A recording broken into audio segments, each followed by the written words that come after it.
आधा आंगनवायामा गोबर लिपाएलो, गोबर लिपाएलो। आधा आंगनमा कैलु जोग सुनयामा हो, आधा आंगनमा कैलु जोग मोरियामा हो। जोगवात कैलु यामा अपनी दमाद लागी, अपनी दमाद लागी।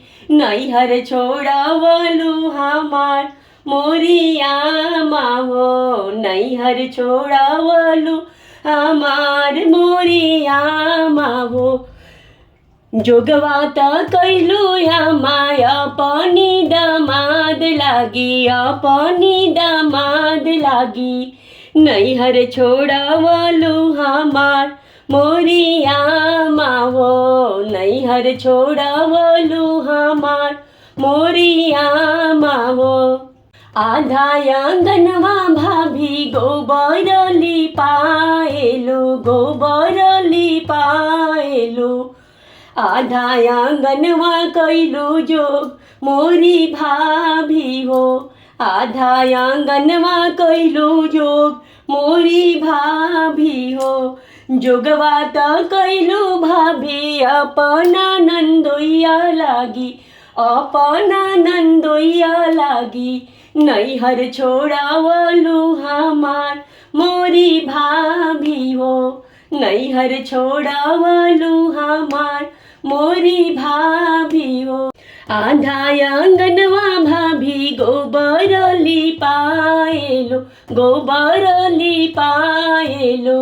आधा आंगनमा कैलु जोग मोरी भाभी हो, आधा आंगनमा कैलु जोग मोरी भाभी हो।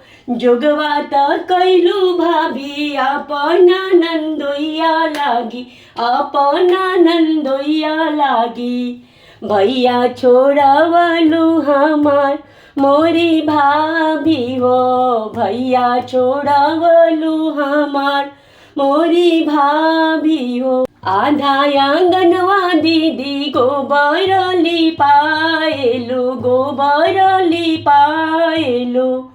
आधा आंगनमा कैलु जोग मोरी दीदी हो, आधा आंगनमा कैलु जोग मोरी दीदी हो। जोगवात कैलु दीदी अपना बहनोइया लागी, अपना बहनोइया लागी। नैहर छोड़ावलु हमार मोरी दीदी हो, नैहर छोड़ावलु हमार मोरी दीदी हो।